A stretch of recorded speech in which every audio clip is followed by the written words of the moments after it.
Record. Okay. Well, welcome everybody to today's Empowered Women's Coaching Call. My name's Kira Love and I have Brett Williams back with us. Welcome, Brett. Hey, everybody. Thank you, Kira. I really appreciate being back. I'm always super excited. And as we were just saying before, I'm not too sure where this conversation is going to go. And like always, we find ourselves falling down so many different rabbit holes. And one thing that I know for sure is wherever we go, it's going to be fun, it's going to be exciting, it's going to be expansive, and it's going to be challenging some mindsets out there and hopefully really opening up new possibilities. So thank you so much for having me back on. You're welcome. I really enjoy our chats. And yeah, well, if you guys have any specific direction or questions that you would love us to take on this topic, please pop them in the comments and I'll keep an eye on that.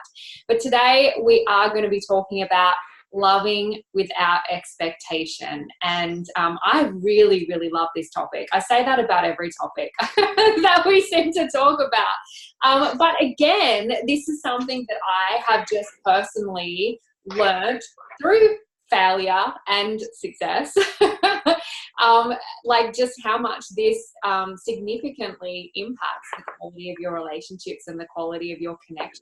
And, just if I look back on past relationships, I can really see how my expectations caused damage and disappointment for myself and for the person I was in a relationship with. So I think this is going to be a really cool topic that is going to really land with a lot of people if you are willing to really look in the mirror and take responsibility for your behaviors and how you personally show up in relationships.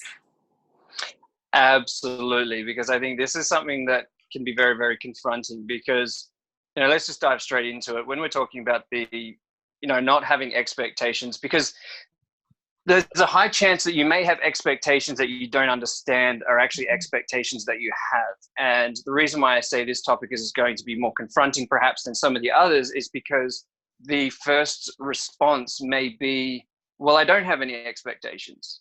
I don't have any unspoken expectations, I should say, because that's the key part.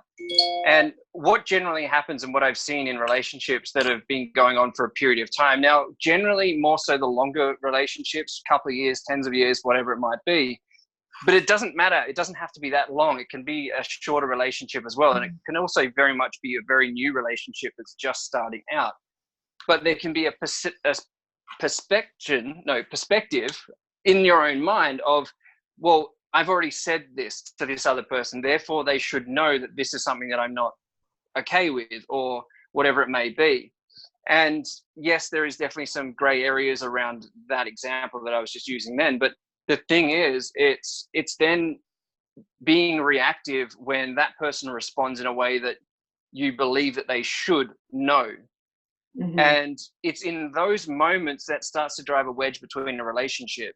Instead of just taking ownership of that again for yourself, your reaction, your response to the situation, and perhaps reminding them then again of what's going on. But something that just to insert there that really helps understand this is the more I've understood that we all create our own beliefs and frameworks, and they're all made up according to what we feel fits into our values, I guess, and how we see the world. And so once you realize that there is no right or wrong, you're just choosing what's right for you, it also helps you to release expectation or more see clearly at times that, okay, I was expecting a certain response, but actually that was based on my beliefs and values and frameworks. But actually it's not right or wrong that they didn't respond in a certain way. And the more I learn about the differences between men and women, again, women are so guilty that they create these fantasies in their heads of the response they're going to get. But that's based on a feminine kind of view of the world when men work so incredibly different. And sometimes, I don't know if you can relate, pop in the chat if you can, you might be in the middle of a conversation, with the opposite sex and just be like mind blowing, like how can you see it that way? Or how did you respond that way? But we're just so different. Yeah, absolutely. Absolutely. And that fantasy side of things is a very interesting one. I know we touched on that last time when it came to the relationships and that side, but the fact that we do speak very different languages, and it's not the other person's responsibility to guess what it is that you're trying to say, or guess the expectations. It's your responsibility to communicate. Put men through tests, right? They like I think women are really guilty of this. Like, they test whether the man gets it right, says the right thing, responds in the right way. Absolutely. And the thing is, hold up, I'm just dropping over to my 4G on my phone because I think the Wi-Fi here was dropping in and out. Okay. Am I still there? I can hear you. I just can't see you. Okay, I think we're back. I might have to, oh, there you are. Okay. Yep. Yeah. Good. All right, fantastic. The thing is when a man is tested in that way, he's just going to get to a point where he goes, I don't need to deal with this, whatever word you want to put in there anymore. And we'll just start to either just shut down completely in the relationship, which is only going to irritate you even more. And that's going to obviously start driving a wedge between the relationship, because the other thing is he may not be present as to why he has shut down in the relationship, because the conversation might have been something that was to him insignificant, but to you was major. But to him, it was a case of, well, I don't need to keep justifying myself, or I don't need to keep whatever it might be to jump through the hoops. Now, I'm digressing a little bit, but I feel it's relevant to speak in this moment. When it comes to what females want in a relationship, they want to feel safe. And the only reason why a female will keep constantly challenging and testing the male is because she is ultimately not feeling safe within that relationship. And it's not a case of you don't necessarily trust. Yes, there might be an element within that, but there is a feeling of, I don't feel safe with my man. And maybe that is, I don't feel safe that he's not going to go out and do, cheat or whatever it might be. And that also still comes back to the unspoken expectations of how he would show up when we've used the example before, coming back home after work at a certain time frame. The expectation was that he should be home at 5:30, and if he's not, therefore I don't trust him because he didn't abide by my rulings and guidelines as to what time frame he should be home in, and all of that side of things. And these are the unspoken expectations that show up in a relationships that start to drive wedges between the two. Mm-hmm. And it really takes a cold, hard look in the mirror at yourself to ask yourself, do I have expectations on the other person that are constraints that are ultimately doing me damage? Because they don't damage the other person, they are damaging yourself because you're setting yourself up for failure. Mm-hmm. One of the things that I really realized, like looking back and even using the example that you just used, was an example from one of my previous relationships. But quite often women, and I was very guilty of this, I'm a very creative dreamer type personality. I'm often in my head. I have to remind myself to be present at times because I'm kind of off thinking in my head a lot. And I think a lot of women, they idealize what the perfect relationship looks like, and they also have an expectation or a need on their partner to validate them and to love them and bring affection because they're not able to do that for themselves. And one of the things that I consistently had an expectation on that constantly set myself up for disappointment, because when I look at it now, it was really based in fantasy land, is I would always put on makeup and do my hair, for when my partner was coming home, and I would put all this effort into a beautiful meal, and I would just want everything perfect for when he got home because I missed him through the day and I really wanted to serve him his needs. But then there was an expectation of it just being a fantasy when he got home, that he would acknowledge that he'd validate that he'd just be blown away every time by the effort that I put in. But The truth was that was actually my values, my mindset, my fantasy of how it was going to be. And I don't think anyone can meet that level of living in, perfect relationship day after day. And so what happened was every day I'd be disappointed. But what I realized was I set myself up for failure. Yeah, because at what point did you communicate to him that this is the expectation that I had? Mm-hmm. Well, I probably did, but in an unresourceful way. I'm pretty sure I would have. Thank you. I appreciate you for putting that last bit in there, because that's kind of what I was going to assume as well, that it was probably more thrown at him rather than communicated. So again, that's more that just he would have shut down in that moment. Now, there's something that I'm present to right now that I just want to really highlight. And I know your audience, many of them have probably seen me on here multiple times now. But I still just want to share it because of the idea that a lot of the conversation and the topic is women set themselves up for this, or women this, women that. Now, obviously, it's the Empowered Women's podcast. And what I want to do is just really highlight the fact that, yes, I'm a male and I'm here from a perspective and a place of really empowering women to step into and take back their power. So that's why the conversations that we're having may be kind of pointing the finger a little bit at the women. Yes, it's a women's focused podcast, but I really just want to highlight that and just invite you, if there's anything that's coming up through the conversation that we're having now that may be triggering, that may be having that sort of reaction that is like, you know, what do you know? You've got it all, but whatever it might be. The intention here and the way to look at the conversation that we're having in and around the unspoken expectations is from a place of realizing that all this is to challenge your current fixed viewpoint on your current reality. And so that's why we're having that conversation, really highlighting the women do this, women do that. So look at it from that perspective. I just felt like I want to put that disclaimer in there in case anybody's starting to get a little bit defensive on some of the stuff that we've already started to share. I'm sharing from my perspective. So I'm sharing my stories. So not saying that everybody behaves this way. I'm just sharing my lessons really from my own journey. But yeah, I think a lot of expectations do come down to women not being able to validate and love themselves. I think ultimately that's where a lot of it boils down to. And I can honestly say, even just dating this past year, I have so much freedom. I'm sure there's times where I do have expectations, but I usually become very aware of that very quickly because I can feel the tension within myself when that's created, and I'm able to really just let that go and realize it's really not appropriate and come back to validating myself and loving myself first. But I really think that it does start with that self-love piece, because then you can only be betrayed or feel betrayed if there's an expectation of receiving something in a certain way. And yes. And I love the way that you language that. You if you've got an expectation of how it may look, and when it doesn't meet that, then you are going to be let down. But if you have no expectation, then you're never going to be let down. Yeah, exactly.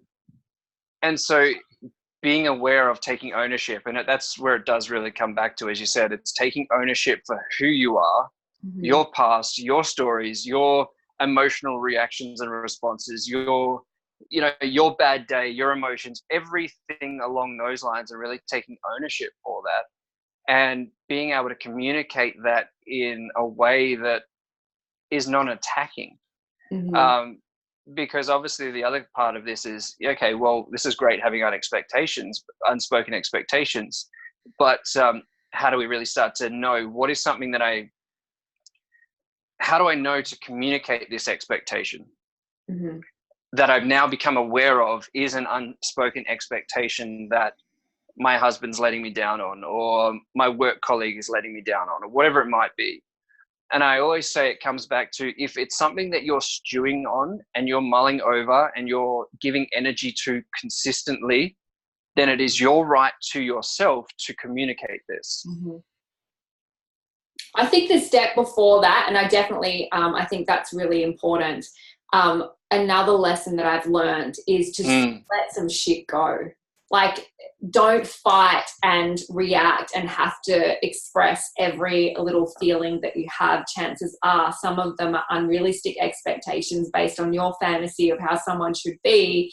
And because you're judging yourself all the time, it means that you're judging that person's imperfections all the time. And just letting someone be who they are, I think, first and foremost. And then obviously there are certain needs that we all have, within a relationship. And I think the key to having a beautiful, loving relationship and a lasting one is to be willing to meet each other's within what's realistic, obviously, but willing to show up and meet each other's needs, even if we don't understand why they're needed. And that's where that communication piece comes in, that like, hey, when I go to a lot of effort to make you a meal, it would mean a lot to me if you just looked me in the eye and thanked me and, just showed me that appreciation, would make me feel really good and light me up.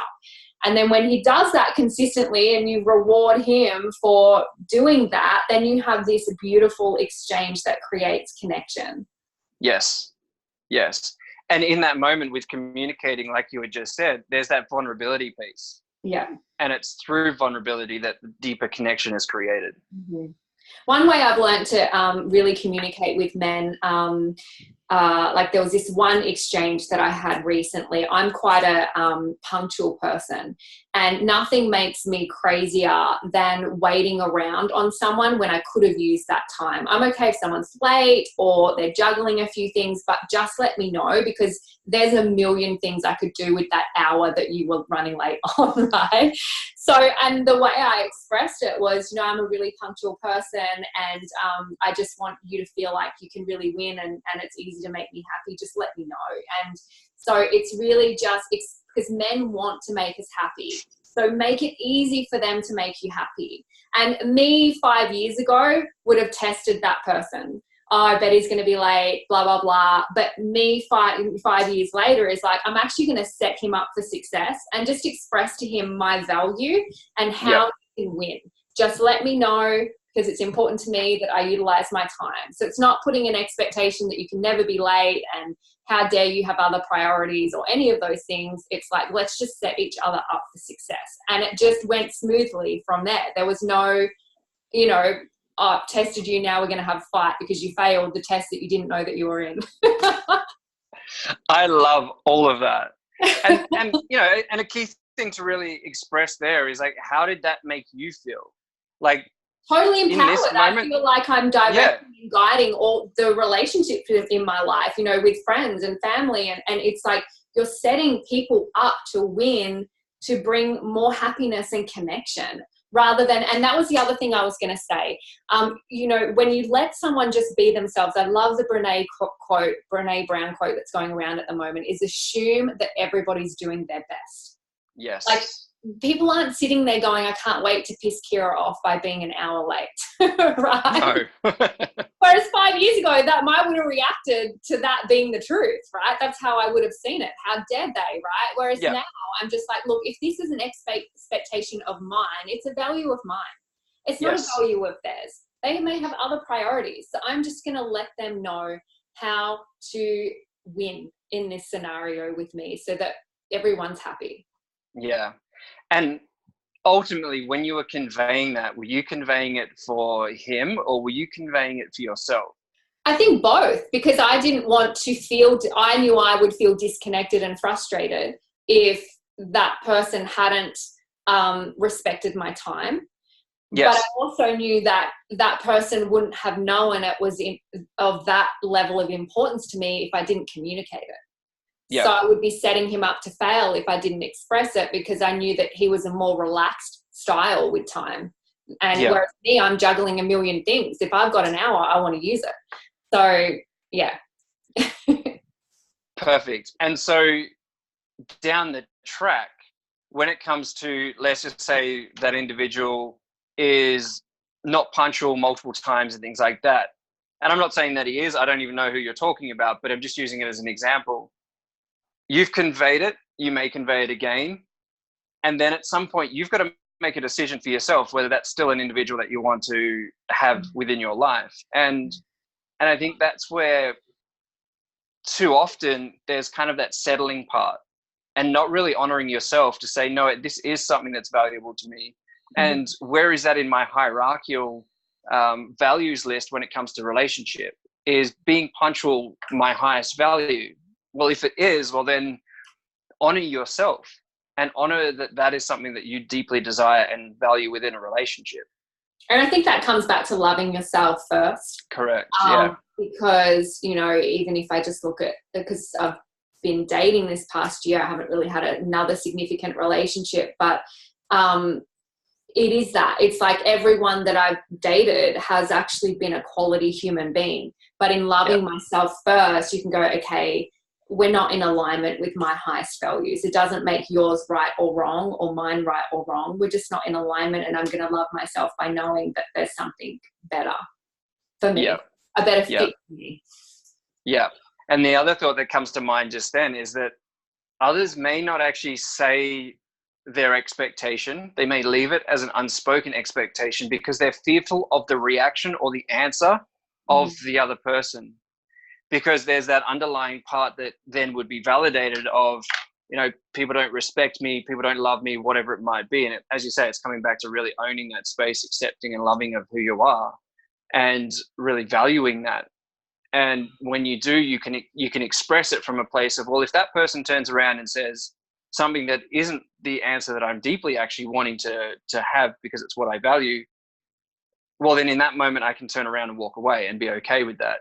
And, you know, maybe that's another conversation to be having with yourself. If you feel as though there are some unspoken expectations that are floating around, why are you fearful of the answer? What is then the next follow on? You know, maybe you're in a relationship with kids at the moment, and if you actually really got the answer to your unspoken expectation, instead of just constantly being frustrated and annoyed, maybe the answer then means that the relationship is over, and what you're fearful of is being a single mum or being a single father.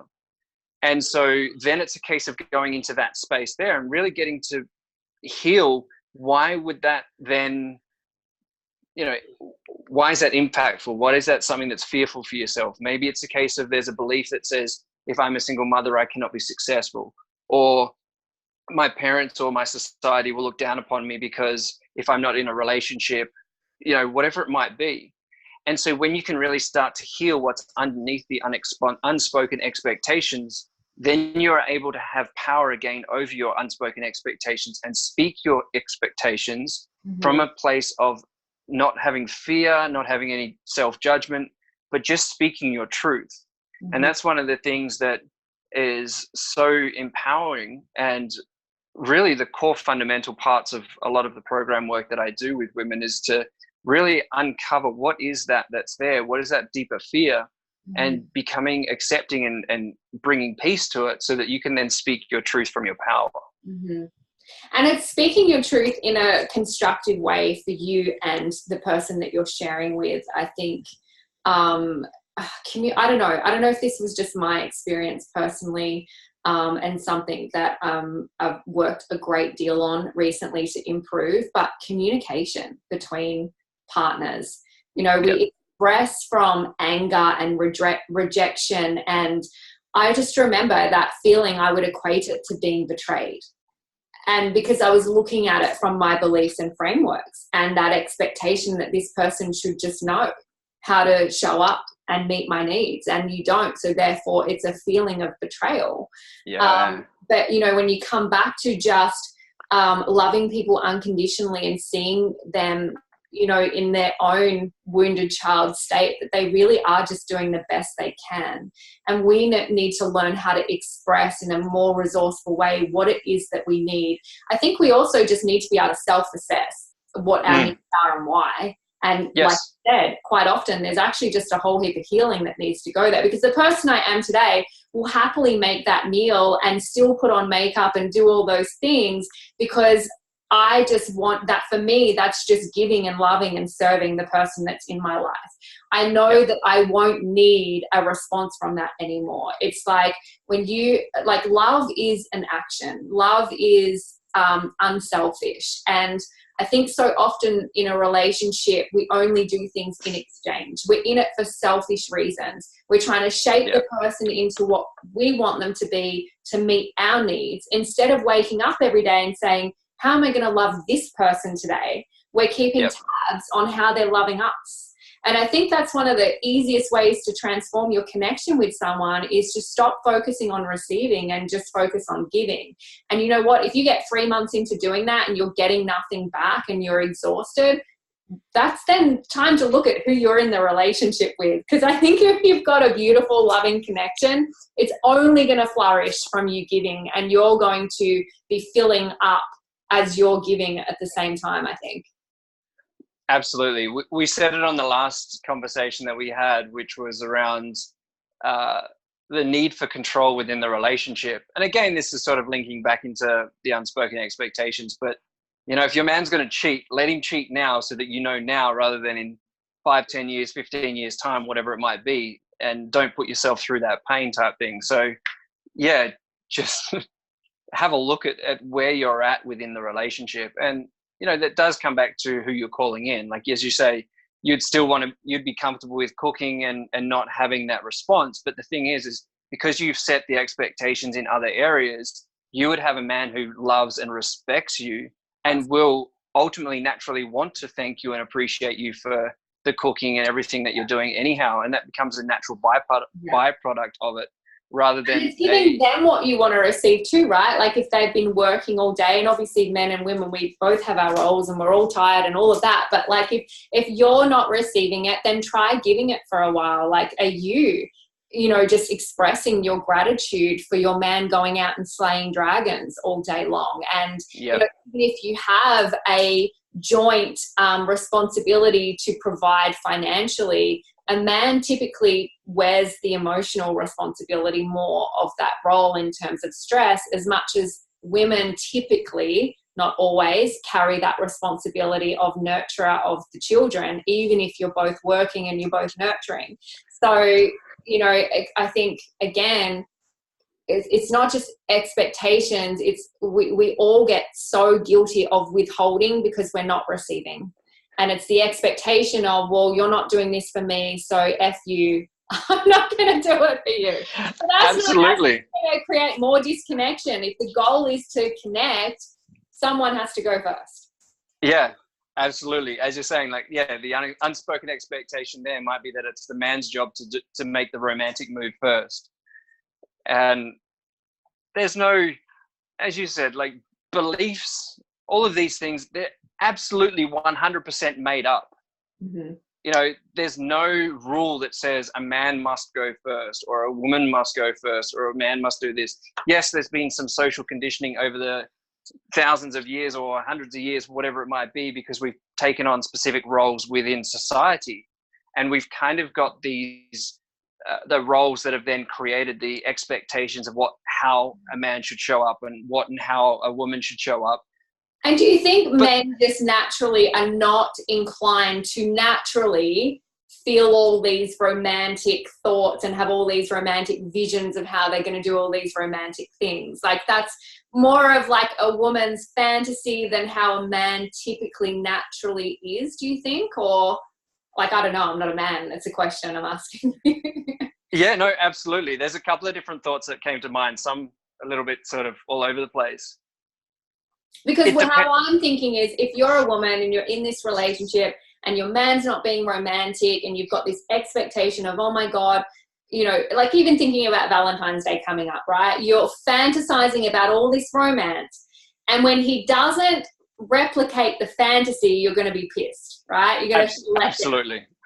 But he didn't know that you had these expectations and he may go out and do something that's not romantic but is in line with his way of giving love and think he's nailed it. I've absolutely nailed it this year. She's going to love this. And you're just like, oh my God, are you serious? So again, this is how, because, okay, so this is a great example of this. So it's amazing how your love languages can change according to who you're with, by the way. I find that, I feel like mine have shifted again, but in my big relationship. And I think that this was something that I learned as a child through my primary male caregivers. But one of my love languages is gifts. But it's more about the gift of thoughtfulness than it is buying lots of stuff. I think there's different dialects of your language as well. Anyway, I was in a relationship with someone who couldn't comprehend why it was important and never was really getting a handle on it. And so what we did was actually sit down and write a list of exactly what it looked like. And so when it came to my birthday a few months later, he nailed it, like completely nailed it, because he had a roadmap to success. Now, I knew he had the roadmap, but it did not diminish the feeling of love that I felt, even though I knew I gave him the roadmap.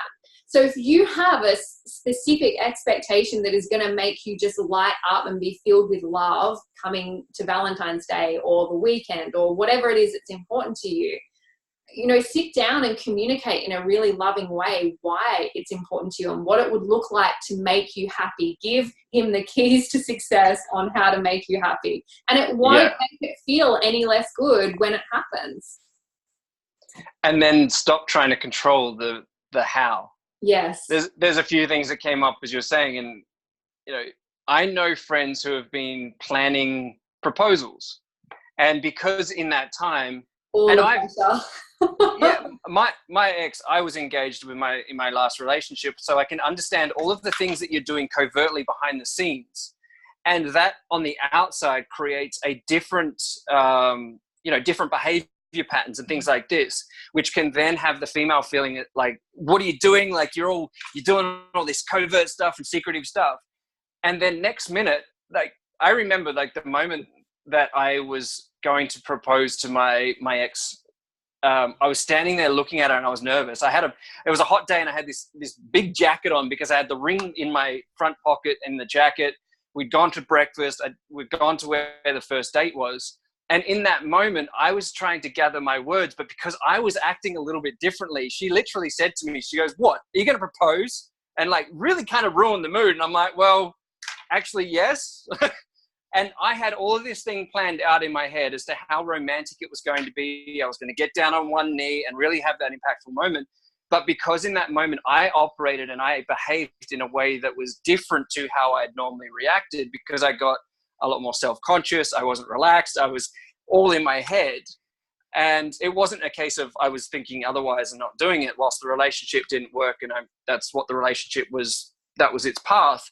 But in that moment, I was 100% committed to doing this. And what I'm saying there is a case of like, give guys a little bit of space as well to be able to fumble their way through the romantic things, because most men don't have that romantic viewpoint. Like men create it because they start to understand how they did it wrong the last time. Mm-hmm. It's like, oh, I took her to this restaurant. She didn't like it. I thought it was a great one, but she didn't like it. Okay, so I must now do this. So men learn more from the mistakes rather than from the positive ones.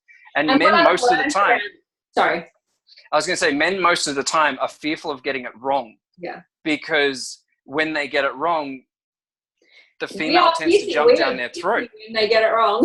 Yeah, they are. You ladies are harsh. Look, I used to be one of them. But what I've really learned, and it's amazing, I've been putting this to the test, and the response, men have verbalized to me, numerous men saying the same things about how they feel inspired around me, and just different little comments, because I've worked out that it goes back to that piece around the time management thing, is set them up for success. Rather than hammering them for choosing the wrong restaurant, drop little hints about what it is that you love throughout your interactions so that they learn to get it right on their own. So you don't have, you can come out and say, look, my favorite restaurant is this, if you're having that conversation.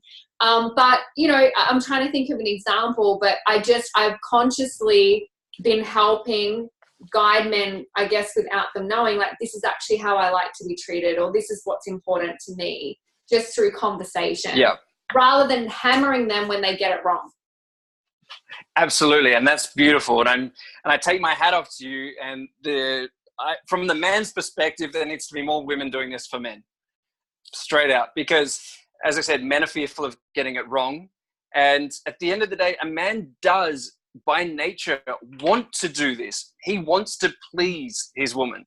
Yeah. And he's doing his best based on what he knows, and maybe the lack of emotional connection that he has with himself. So maybe there's a few things that weren't thought about, like maybe the rose petals weren't thought about, or whatever it might be. So being gentle with him through that journey as well is a really powerful thing. And then the other thing is when they do something, whether it's something nice they say in a message, or they call you something that you like, or they message you in the morning, good morning, and you like that. I'm always praising the thing that I really liked. And then you yes. see them blossom in it because they're like, oh, that makes her happy. And literally, I'll just say, that really makes me happy when you do that. Yeah. And so they mental note that, and then you see them do that more. So rather than constantly bashing him on the head when he does the wrong thing, pat him on the back when he does the right thing. As terrible as that analogy kind of sounds, it's absolutely true. Yeah. It's absolutely true. Like, men will start to do more things that make him feel safe to be him.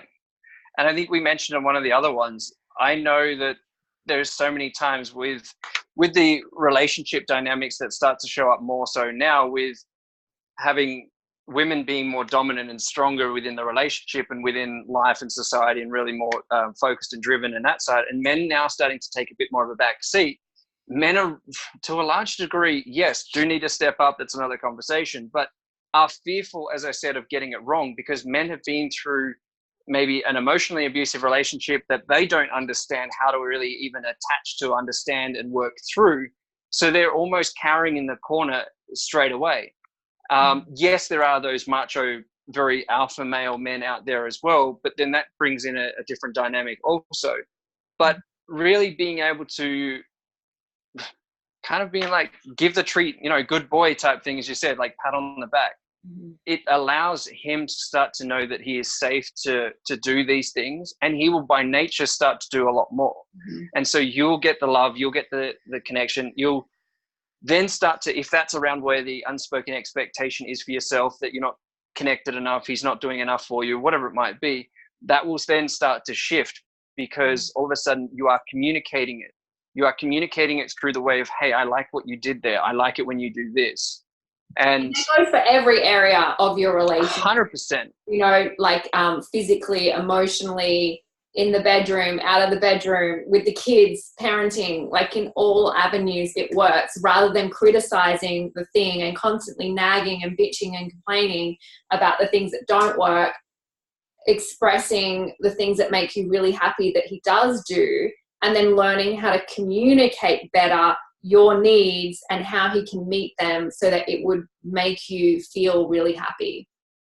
Absolutely. And that can be as simple as, I invite those who are watching today that may feel as though their relationship is a little disconnected because they're starting to see that they have some unspoken expectations within their relationship. Yeah, I'm really intrigued, actually, if anyone's watching and you're brave enough, if you've realized you've had some, expectations that you've been placing on your partner that have been causing disconnection. I did see a comment pop up in the Zoom, but because I'm on my phone, I couldn't see the actual message. Crystal said her hubby and her have been together for 22 years, and she still loves that he sends her a good morning message when she's at work before he goes. Perfect. And it's those little things. That's obviously something that meets your need for love, and it's that little thing done every day. What's that little thing that you do for your partner every day that meets his or her need? And that you consciously do that every day, even if to you it's a waste of time and you don't understand it. And, the red flag for me would be that you don't even know what one thing is that you could do every day that would light your partner up. Absolutely. Selflessly do that and have an understanding of what your partner's needs are. Yeah. And to start to shift the dynamics, if there is that uncertainty or anything like that, and maybe to give a relationship, a one more time, because maybe there are some red flags that are sitting around. Start to express, like quite literally say, I appreciate you for, and fill in this, or I appreciate it when you do this. Yeah. Just without any expectations, even if it's something that you walk up to him or her, look them in the eyes and say, hey, you know what? I just want to tell you something. I really appreciate you for this. Or it could even be, I really appreciate you. And that's it. And just leave it at that. Don't go into any stories. If they start to feel uncomfortable or anything like that, just remind them, because this is coming back to the inability to receive, where many people will react or deflect rather a compliment or anything along those lines. If you walk up to your partner and tell them, hey, I really appreciate you, and they start to deflect it, you don't need to justify anything. Just sit there and say, no, I just want to say, that's all it is. I just want to say these words. There is nothing more to it. There's nothing more less. I just want to say this, and allow them to really receive it at their core. Mm-hmm. They may unconsciously feel as though there's, some question that's coming afterwards, like, hey, can I take the credit card because I want to go and buy this? Just reassure them that there is no ulterior motive to this. I just want to tell you that I appreciate you. Mm-hmm. And I think that's key. If you're going to start showing up and making change, or maybe you already are doing these beautiful gifts of love towards your partner, really check in on yourself and make sure that you have absolutely no expectation of what the response is going to be, of receiving any appreciation back or some other, need fulfillment. It really needs to be just that gift with absolutely no expectation of getting anything back. Do you think that, I don't want to say all, because I'm sure that there's, some, what's the word? I can't think of the word, but there's some. Sounds like. Included. Exception. Two syllables. There's some exceptions. Film. Yes. Do you think a lot of expectations are really just dependency in a relationship? Because you're dependent on validation, or you're dependent on affection, or you're dependent on being right, or your fantasy to fulfill your happiness because you're not fulfilling your own happiness. Yes. And I would say it comes back to the identity of who you are within the relationship, or who you are within the story of the relationship. So maybe you're unconsciously, secretively attached to drama. Mm-hmm. And you really love that. So if you're actually real with yourself and your partner of the unspoken expectations that you have about them turning up on time or anything like that, it gives you nothing to go and bitch to your friends about. Mm. And ultimately you're getting the validation from your friends from the story that is ultimately created by you within the relationship, and it's not created by him as you make it out to your friends. Mm-hmm. I like that. It's funny, I'm an Aries, and so I really buy into this whole Aries are really passionate, kind of thing, because it really is who I am. But, in my immature years, and which took up a lot of that one big relationship I'd had, I wouldn't say, maybe there's an element of what you just shared, because to me, the relationship was always extremely high or extremely low. It was passionate, but when we talk about polarity and balance, if it's going to be high, high, high, there is going to be some low, low, lows to balance that out. But It was almost as if and I've grown out of this thankfully and worked on it, but I would rather the low, because that felt like something, than mediocre. So I was addicted to passion and the fallout, but then the bounce back and just that up and down. Now I'm at an age where that is fucking exhausting, and yes, I'm looking for calm. I'm happy. You and me both. Yes. No, probably not vanilla, but like just healthy. I'm looking for healthy. I was having a conversation to a friend a couple of weeks ago, and it was in and around that drama cycle. And if it's almost like when you're bored, the one time that you're feeling connected within the relation. Sorry. Hold up. No, you're good. We're back now. I didn't quite catch what you said there. Oh, because it's like if I felt bored or things were mediocre, you would pick at something to create that dynamic. Absolutely, absolutely. And perhaps the only time that you really have passionate sex within a relationship is that, the I was going to say rebound sex, but that's not the one. It was definitely I hate you sex. Yeah, oh gosh, the whole thing's not so much that, it's a different terminology that I'm trying to think of. I remember one time, this was many years ago, but literally we didn't speak for a week, and then it was like, I hate you sex. And at the end of it, what brought us back together, and I think it's the only reason why we were able to get through those initial years of such drama and up and downs, was because of that element working so well in our perspective. Yeah. But I literally remember us lying there and saying, if we work so well there, how do we not work well elsewhere? But it really was just that push and pull that we were addicted to, I think. Yeah. And if that's the only time that you have passionate connection within sex is the makeup sex, well then, that's also a red flag to start looking into, what's going on within there. Is there some unspoken expectations that ultimately create the argument so that you can then have the makeup sex, so that you can feel connected, and that's what's keeping you both stuck in this cycle of being with each other constantly, and then not actually maybe being with somebody who is the right person for you. There's all of these things to really take into consideration as well. Yeah, it really, the thought of having that now in my life feels very toxic. Maybe it was okay back then in some ways, but I think back then I thought that is what made a good relationship. Whereas now, I really see the difference between that and a very healthy relationship.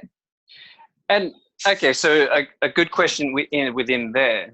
Obviously, we've spoken about the idea of it being about really self-love and everything to that effect that starts to be able to step over these unspoken expectations. But also, what else is going on for yourself? Because maybe there's some women or maybe some men that are watching this and thinking, well, how do I get to there? Like, you're not just the same person, obviously, 5 years ago, but right now also your outlook on life and what you want to create in life is very different. So how has that shaped for yourself the lack of tolerating the drama cycle, the lack of tolerating the disconnected sex all the time until the makeup sex, all of these things? How has that also shaped for yourself? Yeah, look, and I think every area of my life has gotten better because of that self-love. Like I feel so fulfilled within myself. I genuinely feel really happy and balanced, and I love the life that I've created, and I just have really healthy boundaries because I have such a healthy respect for myself.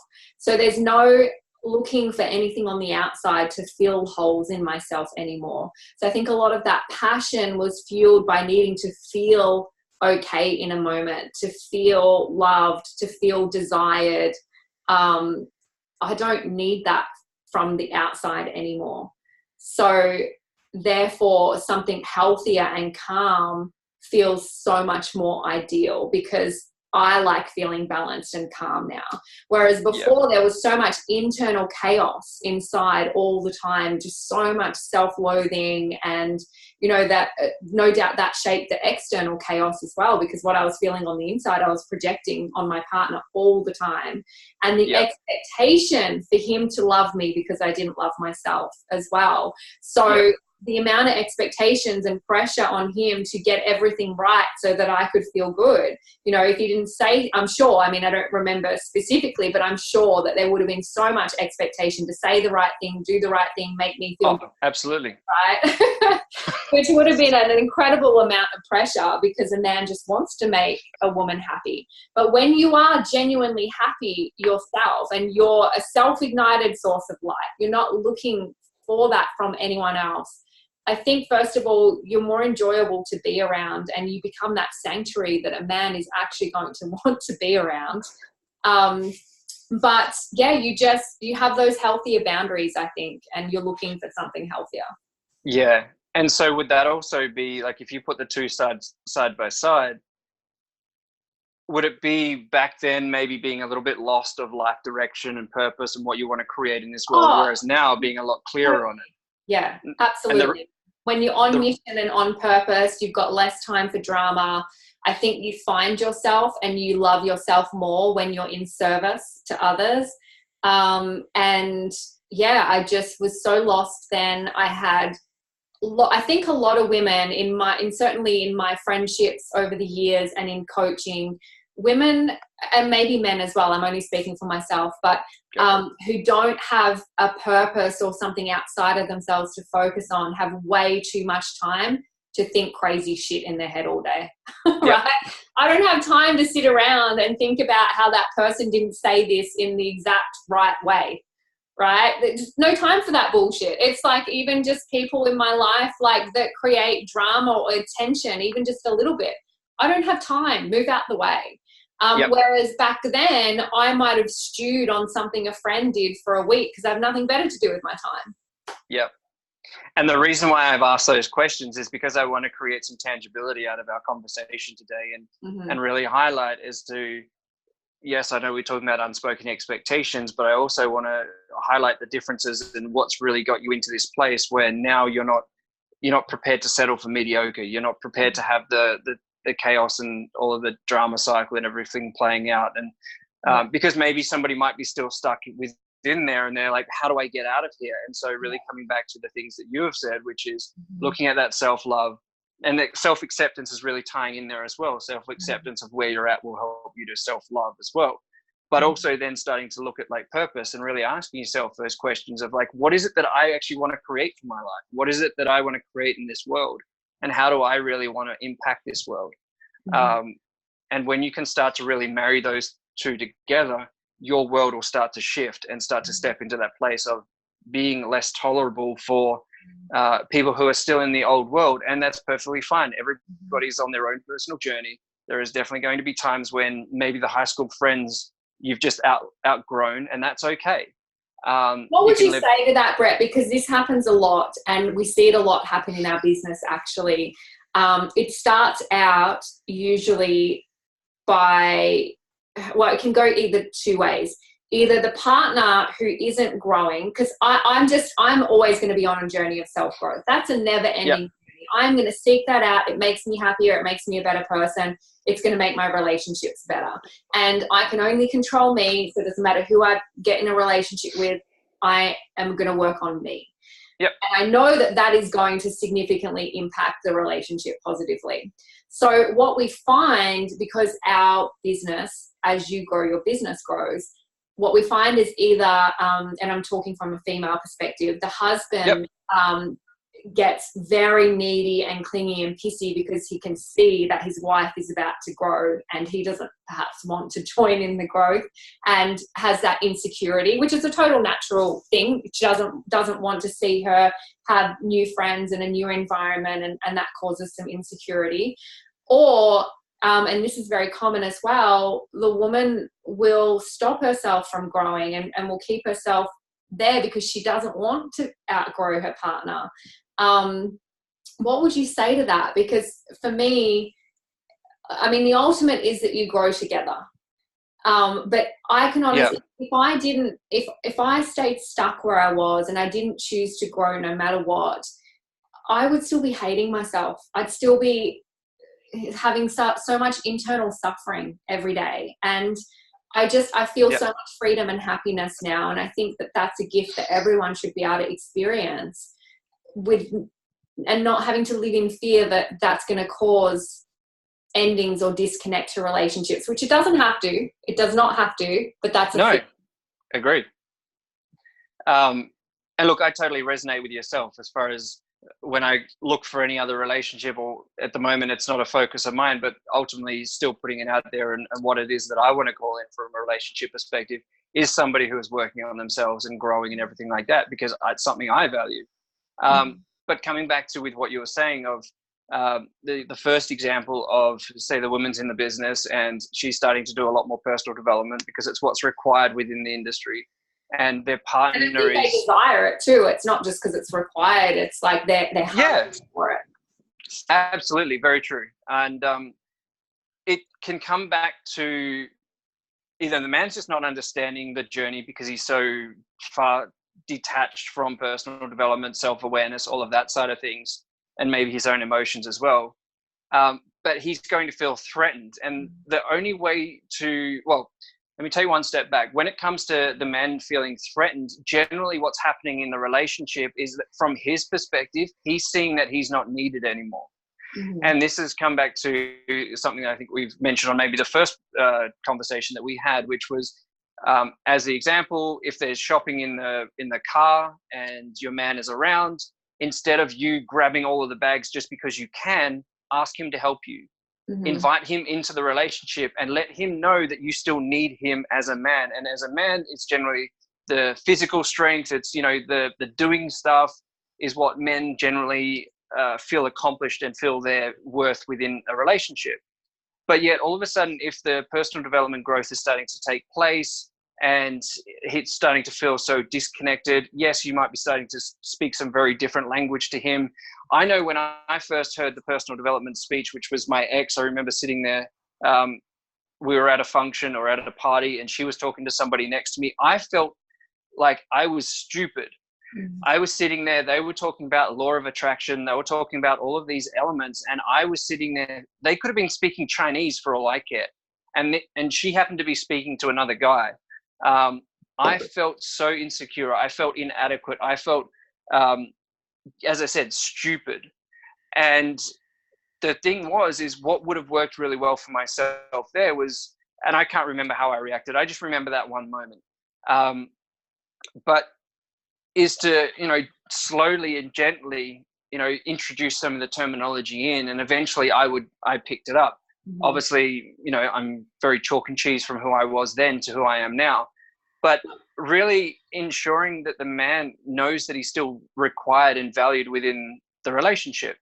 Now, there's another part that may come up there as well, which I know that can come through within the industry, is the speaking down about the industry. The idea that you're in one of those stupid things or the schemes or, all of that sort of conversation that may also come from the man who's not willing to grow. Mm-hmm. And if that's coming from him and you're in that relationship, and if you're really committed to yourself and honoring yourself, then you might need to make a different decision within that relationship. Because if that's the path that you're going to go and wanting to go, then, maybe he's not the right partner to take you to that journey, but he was the right partner to get you to the starting line. Mm-hmm. And really just seeing what's going on within there. But what I would say is include him as much as possible, but don't also overbear, as I know we all tend to when we get into personal development. Oh my God, this changed my life. You need to know this. You need to do it. Relax. No expectations that he needs to do anything. Exactly. Share little bits, invite him in, maybe share from a place of just general curiosity. Hey, I learned about self-awareness, or I learned about the unspoken expectations. And what I realized for myself is that I have these unspoken expectations towards, my father, my this, my whatever it might be. Speak from your experience and kind of invite him. Like, I learned about the love languages. What do you think yours might be? I want to make sure that I'm fulfilling for you your needs. Where do you feel like things might be, missing on my front coming up?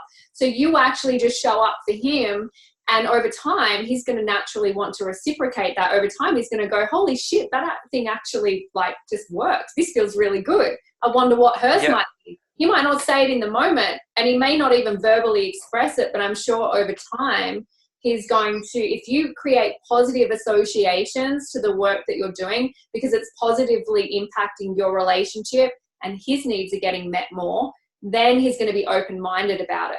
But if he just sees my wife is out more, she's always with people I don't know, she's speaking a new language I don't understand, she's always around other men, or, whatever it might be, he's absolutely going to feel threatened. Absolutely. And one thing I just want to highlight, and this is just me being picky from a coaching perspective of the language that you just utilized as far as the 5 love language example, is when you share, hey, I just learned about the 5 love languages, what is yours? Make sure before you ask him, you actually put yours on the table. I learned that mine is words of affirmation, gifts of, whatever it is. And you may not even need to ask him what he thinks his is, but you can do.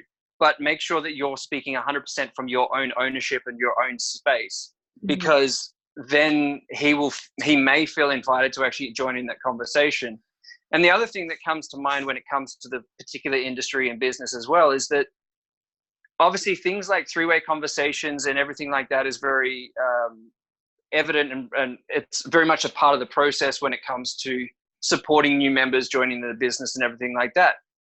Maybe reach out to one of your team members or upline or whatever it might be and say, hey, does anybody else have a partner who is like this and is now on board that would be open to having a conversation with my partner? Mm-hmm. Now, again, make sure that your partner is okay with having that conversation, or you make it very natural. And again, no expectations of him having that conversation, but give him the opportunity to be able to learn about it if he is open to. And again, coming back to, as we said, in the example of the control, if your partner's going out and there's a need for control and you're fearful that he's going to cheat, let him cheat now type thing. So in this case, let him show his cards completely by inviting him into these. And if he really turns around and it starts to become more abusive emotionally or verbally or whatever it might be, and if you really get real with yourself and say, you know what, I'm actually committed to me on this journey, then there's a conversation that you need to have with yourself and your partner. Mm-hmm. Absolutely. Well, we've got through a fair bit of content in that hour. I can't believe it's been an hour, more than an hour already. Thank you so much for your time again. There's some great feedback over on Facebook, which we can go and check out after this. But yeah, hopefully that added lots of value to you guys and that you just had some self-awareness, little aha moments without judgment. It's not about judging yourself and kicking yourself for making all these mistakes. It's about helping you just create awareness so that you can do it better in the future. And that's how we learn. We learn from our challenges and our mistakes, and we just get to keep refining and getting better over time. So thank you so much, Brett. Always appreciate you showing up with your wisdom. And yeah, we'll see everyone again next week, and we'll have you back on in future, Brett. Let us know in the comments if you've got any particular relationship challenges that you would love us to focus on. Absolutely. It's always a pleasure, Kira. I really love being on here and having a conversation with yourself. As said at the start, no idea where we were going to go. And, I'm so super pumped. There's probably more information and wisdom shared in here than what I was anticipating at the start. It's cool because I have all these aha moments. Perfect. Yeah, we just have this conversation and I'm like, oh yeah, that happened in that relationship. And I have all these little awakened moments as well. It's good. Love it. Love it. All right. Well, you have a wonderful day. You too. Thank you, everybody, for tuning in, and I'll see you all soon. Bye.